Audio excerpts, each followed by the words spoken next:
Hi folks, this is Pastor Sarah, and I'm here today to talk about Michaelmas. Now maybe you have never heard of Michaelmas before, and that's okay.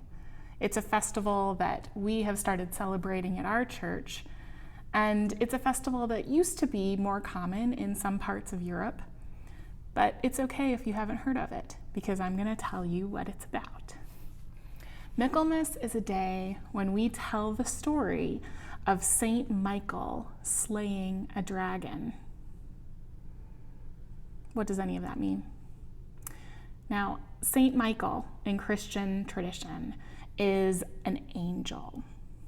The story of the angel Michael and the dragon is in our Bible.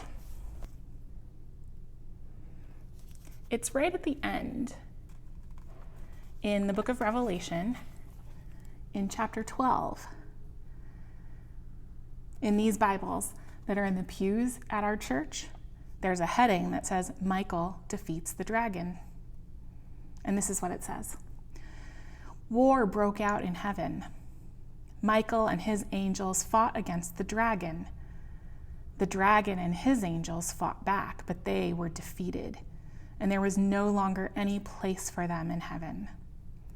The great dragon was thrown down, that ancient serpent who is called the devil, the deceiver of the whole world. He was thrown down to the earth, and his angels were thrown down with him. Now, that isn't a story about something that happened in history, in real life. The story of Angel Michael and the dragon is a story that helps us think about God's power of good in the world and the powers of evil, or the things that scare us in the world.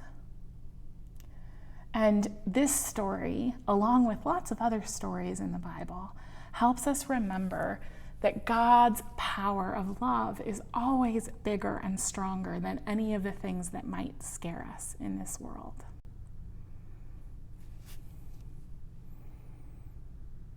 Do you ever pretend to be something scary, like a monster?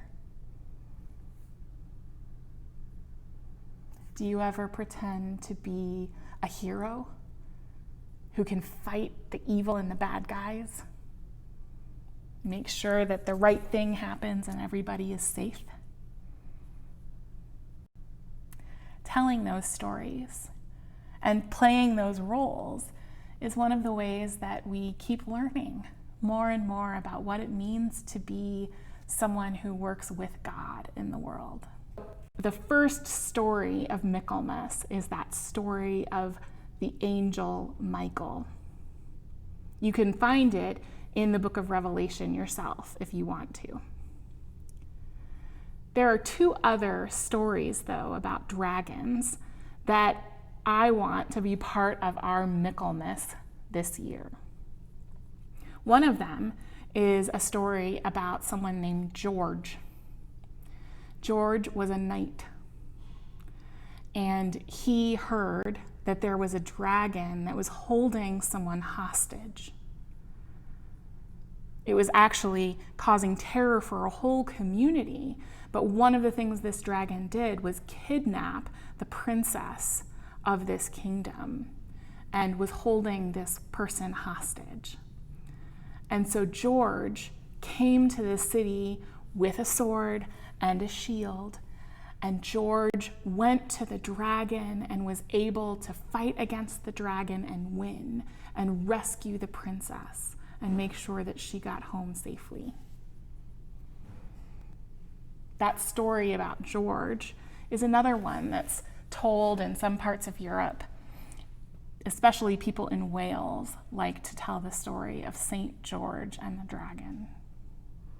The last story that I want to tell is one about a woman named Margaret and her experience with a dragon. Margaret lived a really, really long time ago, so long ago that we aren't for sure that she was a real person in history. But in the story about Margaret, she is beautiful and she is a follower of Jesus. That's the most important thing in her life. And so when a Roman man saw her and said, "Oh, Margaret, you're so beautiful. I really want you to become my wife. But I can't marry a woman who's a follower of Jesus, so you have to give that up."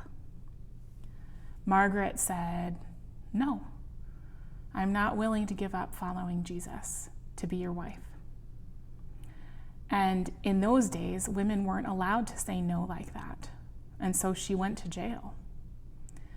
And in the jail, she was so sad and so angry. Margaret prayed. She said, "God, I am so upset by this situation, and it feels like there's nothing I can do. I wish that these forces that have put me in jail, I wish that they would just show up in some physical form that I could fight." And then a dragon appeared in her jail cell. And Margaret looked at the dragon and trusted that God was going to be with her. And the dragon tried to swallow her, but she prayed, and the dragon split open. Even though Margaret didn't have a sword and she didn't have a shield, she had God. And God was her sword, and God was her shield. And that dragon split right in front of her. And at the same time, the jail cells rattled and opened, and she was free.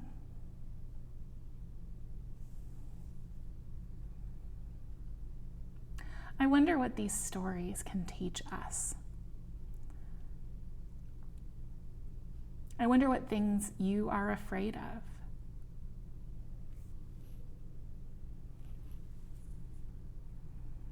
I hear some people these days talking about their fear of getting sick. Have you heard that? Is that something you are afraid of? And then there are other things. You know, it's really normal to be afraid of the dark.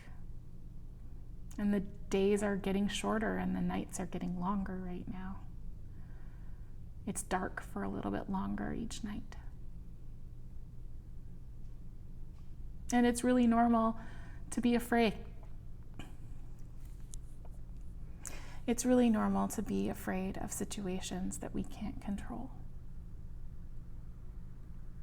But one of the things that these stories of dragons remind us is that God is always bigger than what we're afraid of. God is always with us. And God loves us and is working for us. God is on our side. I hope that you will remember that God is with you this week. And I hope that you will have fun telling dragon stories and cutting dragon bread and playing with dragon finger puppets and imagining all of the ways that we can be brave together. Take care, everyone. God loves you, and I love you too.